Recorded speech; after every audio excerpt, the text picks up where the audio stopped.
Assalamualaikum warahmatullahi wabarakatuh. Teman-teman, kembali lagi di channel YouTube saya, Khairun Imam. Nah, ini ada video yang sangat menarik untuk kita simak bersama-sama di mana Hasto Kristianto, sekjen dari PDIP, akhirnya kena sentilan dari Ketua DPP PDI Perjuangan, Ibu Puan Maharani. Karena Hasto melakukan pertemuan-pertemuan dengan mantan kekasih Kaisang kali ya. Dan Hasto membawa bendera PDIP. Waduh. Walaupun mantan kekasih Kaisang ini sempat bertanya kepada Hasto terkait dengan gratifikasi dan segala macam, ya saya menduga Hasto ingin melakukan serangan balik teman-teman ya kepada keluarga Pak Jokowi melalui mantan Kaisang. Tapi ya sepertinya Ibu Puan peka terhadap hal itu dan Ibu Puan langsung memotong jalur dari Hasto ini. Nah, selain dari video Ibu Puan, ada juga video terkait dengan apa sih dan siapa sih yang menyebabkan banteng ini akhirnya rungkat teman-teman di Pilpres dan di Pilkada serentak. Tapi yang paling parah di Pilkada serentak sih teman-teman. Tapi ya kalau kita lihat kemenangan Pram dan Dul di Jakarta, ya ini seperti dirayakan kemenangan Pilpres oleh PDIP teman-teman. Aduh, oke teman-teman, sebelum kita masuk ke videonya jangan lupa like, subscribe, dan share. Dan tanpa perlu berlama-lama lagi, mari kita mulai videonya berikut ini. Ya tanya ke Pak Hasto, kan yang bertemu Pak Hasto. Tapi memang sedang menjadi concern PDIP soal isu gratifikasi ini, Mbak, atau gimana? Harus dibedakan ya, ini pertemuannya adalah Pak Hasto sebagai pribadi ataukah kemudian sebagai sekjen. Kalau saya melihatnya itu pertemuan antara dua orang yang sama-sama mempunyai pertemuan silaturahmi. Iya, pertemuan silaturahmi.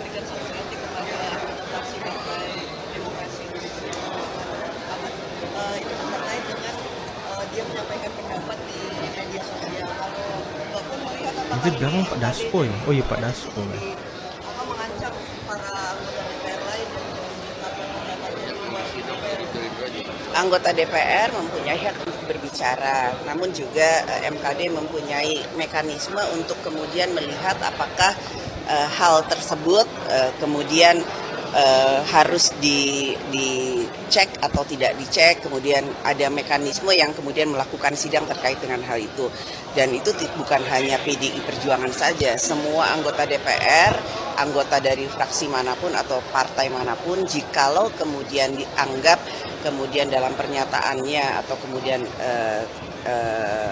tingkah lakunya itu ada hal yang harus kami cermati atau kemudian kami evaluasi, tentu saja kami harus menindaklanjuti hal tersebut dalam mekanisme dan profesionalitas yang kami lakukan melalui MKD. Halo semuanya, sama aku hari ini ada kedatangan Pak Hasto, sekjen dari PDIP. Selamat malam. Selamat malam, Pak selamat Hasto. banteng. Ya, Feli itu sebenarnya ada pertanyaan. Apa sih Pak gratifikasi dan juga apa kategorinya yang masuk golongan gratifikasi? Jokowi akhirnya buka suara mantan pacar Kaisang Felicia Tisu temui Hasto sekjen PDIP. Ini PDI bertemu dengan Felicia. Ya, ditanyakan ke sana. Iya, tanyakan Hasto lah. Kalian tahu siapa orang yang paling bertanggung jawab dengan tenggelamnya PDIP di Pilkada? Penasaran? Kalau yang jeli udah pasti udah tahu siapa nama-nama orang ini. Tak lain dan tak bukan adalah Deddy Sitorus dan Hasto Kristianto. Duet maut ya kan. Kok bisa, Bung? Sekarang begini. Deddy Sitorus. Kalian tahu kan posisi Deddy Sitorus? Bagi yang nggak tahu, Deddy Sitorus itu adalah ketua DPP bidang pemenangan pemilu eksekutif. Jadi kalau bicara tentang pilkada itu bicara tentang eksekutif. Gitu dia ya. Jadi bisa dikatakan ya, mulai dari tingkat kabupaten, kota sampai gubernur itu tanggung jawabnya si Deddy Sitorus. Nah, satu-satunya orang yang paling pening kepalanya sekarang gara-gara tenggelamnya PDIP di Jawa Tengah dan di Sumatera Utara ya Deddy Sitorus. Hanya paling kencang suaranya kan. Serius, Pak. Makanya saking emosinya dia katakan kalau Jawa Tengah itu adalah kandang bansos.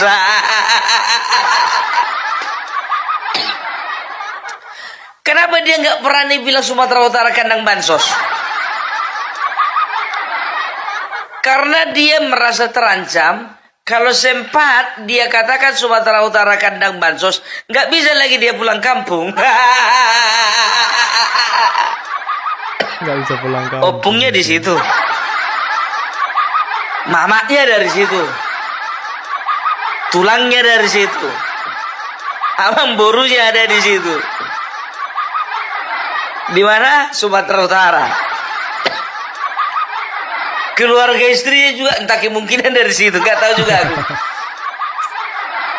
Berat, Wak, berat. Makanya aku bilang ya, rakyat Jawa Tengah sangat marah sekali ketika yang namanya Deddy Sitorus itu mengatakan Jawa Tengah menjadi kandang bansos.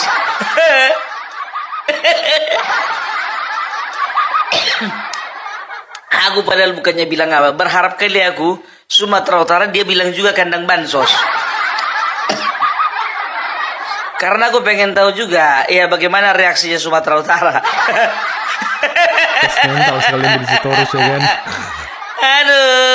Aduh. Sekarang begini, ya. Jadi semua, ya, pimpinan, semua calon kepala daerah, ya, semua cakada yang ada di kabupaten, kota, dan gubernur, ya, itu semuanya itu bisa dikatakan berguru sama yang namanya Deddy Sitorus.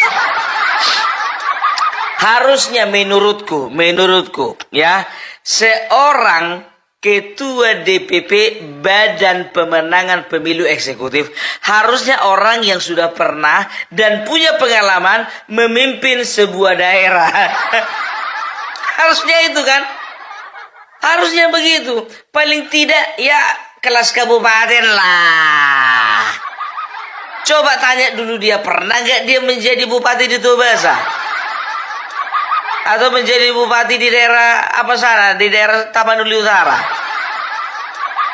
atau dia di Kalimantan Utara kan, pernah nggak dia jadi bupati di daerah tertentu di sana? Ini enggak gitu loh ya. Jadi makanya aku bilang sebetulnya ya Ibu Megawati memilih yang namanya Deddy Sitorus, nggak tahu aku apa gara-gara dia kuat modal congor kan dia. Harusnya punya pengalaman dong, ya kan? Contohnya Gibran, itu kian ketua bidang pemenangan pemilu eksekutif. Karena gimana pun juga Gibran punya pengalaman memimpin kota Solo, nah Deddy Sitorus nggak pernah. Malah kalau ku bilang harusnya yang sudah pernah jadi gubernur gitu loh ya. Kan di Indonesia ini kan banyak contohnya Iwayan Koster kan begitu kan. Yang apa namanya Ganjar Pranowo. Walaupun dia sendiri mengatakan bahwasanya walaupun saya 2 kali menjadi gubernur Jawa Tengah, saya ini gagal menurunkan tingkat kemiskinan. Yang penting ada pengalaman. Sama seperti kita ngelamar kerja ya, di tempat kerja itu yang baru contohnya kita mau ngelamar kerja kan ada rekomendasinya kan begitu kan. Saya sudah berpengalaman di bidang oil and gas company ya, perusahaan minyak ya dan gas bumi selama 10 tahun. Biasanya orang yang dapat rekomendasi itu ya, orang yang punya pengalaman itu lebih cepat diterima bekerja daripada yang fresh graduate. Betul. Gitu. Aku udah cek, jujur aja aku bilang di tahun 2000 berapa itu ya? 2019, periode 2019-2024 ya. Aku lihat sendiri sebetulnya Deddy Sitorus itu gak ada namanya di DPP. Gak ada namanya. Tapi ku tengok ya kan, kalau ku tengok ya, karena memang kawan ini kebetulan memang congornya agak tajam, agak keras ya kan. Ya, waktu pileg kemarin ya kan berani menyerang pemerintahan. Pileg kemarin itu pilpres. Waktu pilpres kemarin itu dia nampak frontal begitu kan. Ah, datanglah Megawati, cocok juga kawan ini kan begitu. Tapi dilihatnya dari struktur kepengurusan DPP, yang ini udah terisi. Ini udah terisi. Ini udah terisi. Yang mana lagi nih? Oh, kita bikin aja lagi yang baru. Yang baru ya kan. Karena sebelumnya ketua DPP bidang pemenangan pemilu cuma satu. Bambang Pacul kalau nggak salah ya. Gitu loh. Nah, sekarang periode yang baru mereka itu bagi dua. Yang satu bidang pemenangan pemilu legislatif, itu ketuanya itu Bambang Pacul. Ya, betul, yang Bambang kedua Pacul. adalah bidang pemenangan pemilu eksekutif, ketuanya Deddy Sitorus, kan begitu. Makanya aku bilang orang yang paling bertanggung jawab dengan kegagalannya PDIP ya meraih kepercayaan dari rakyat itu, iya salah satunya faktor Deddy Sitorus. Iya kan, enggak. Jadi makanya aku bilang Deddy Sitorus ini ya ketika dia menuding mengkambing hitamkan Polri, melakukan melakukan pengerahan massa, ya aparat juga melakukan pengerahan massa, bupati kepala daerah juga di tempat tertentu melakukan pengerahan massa. Sebetulnya itu cuma kambing hitam gitu loh ya. Harusnya dia itu introspeksi diri loh. Ketua Badan Pemenangan Pemilu Eksekutifnya saya, ngapain saya harus mencari kambing hitam yang lain? Biar saya jadikan diri saya kambing hitam. Harusnya seperti itu. Ya, jadi orang kalau gagal, jujur aja itu bedanya budaya di Indonesia sama di Jepang. Kalau di Indonesia, ya, kalau kita melakukan kesalahan, kalau bisa orang lain yang dihukum. Orang lain. Itu dia. Ya kan? Kalau di Jepang enggak, kita melakukan kesalahan ya kita kalau bisa bunuh diri. Kan begitu? Ya, karakiri lah kan begitu, ya kan? Ampun Baginda. Ampun Ratu, saya sudah gagal melaksanakan pemilu eksekutif. Jadi oleh karena itu saya akan terima risiko. Gitu pula ya kan. Saya di mana? Saya di mana? Itu pisaumu itu pisau apa itu? Itu kok bisa itu karetnya pisaumu itu? Kau bilang kau bertanggung jawab, kau rupanya tetap juga kau takut mati. Jadi itulah budayanya, ya kan? Tapi kurasa nggak budaya semua orang Indonesia lah. Itu budaya pengecutnya kayak gitu. Budaya pengecut. Seorang pengecut kan begitu. Kalau dia melakukan kesalahan, kalau bisa kesalahannya itu ditimpakan kepada orang lain. Dituduh parcok, dituduhlah rakyat. Yang pertama itu yang dikambing hitamkan parcok, ya pihak kepolisian. Dan tahu enggak kalian, khusus Jawa Tengah, yang dipersalahkan itu yang jadi kambing hitam itu tahu kalian siapa? Tak lain dan tak bukan, itu rakyat Jawa Tengah sendiri. Dengan dia mengatakan Jawa Tengah menjadi kandang bansos, itu artinya dia sedang mengkambing hitamkan bahwasannya rakyat di Jawa Tengah betul-betul menjadi masyarakat yang bisa dipilih. Jahat gak? Jahat. Kalau ku bilang gitu, ini kan kurang ajar kalau ku bilang, ya kan? Nggak bisa menjaga perasaan orang. Oke teman-teman, itulah tadi beberapa video yang bisa kita saksikan pada kesempatan kali ini. Dan menarik tadi Ibu Puan mengatakan bahwa ya pertemuan Hasto dengan juga Felicia ini ya bukan pertemuan antar partai dan juga Felicia gitu, tapi pribadi Hasto. Mungkin Hasto punya misi tertentu teman-teman untuk menyerang balik Kaesang soal gratifikasi ya. Kelihatan dari pertanyaan-pertanyaan dari Felicia yang mungkin juga sudah disetir sebelum rekaman ya kan. Biar sedikit menjurus dan menakut-nakuti Kaesang gitu. Mungkin ya ini hanya sedikit prasangka saja teman-teman. Dan tadi wartawan menanyakan hal itu juga kepada Pak Jokowi, dan Pak Jokowi bilang ya tanya yang sana dong. Masa tanya Pak Jokowi, ya kan udah lama dia putus, terus Kaesang juga sudah punya kekasih baru, punya istri, punya anak ya kan. Masa masih ngurusin mantan-mantan yang sakit hati tidak jadi dinikahi ya kan.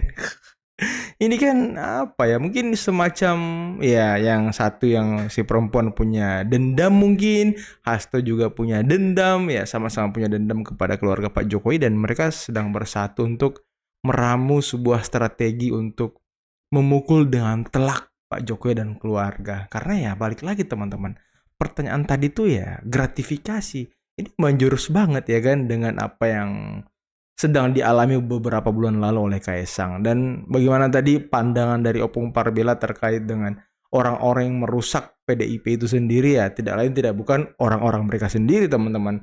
Hasto, Deddy Sitorus, dan juga mungkin sedikit tambahan ya, Deddy Sitorus juga sepertinya menjadi jembatan antara PDIP dengan para pembenci Pak Jokowi dan anak abah gitu.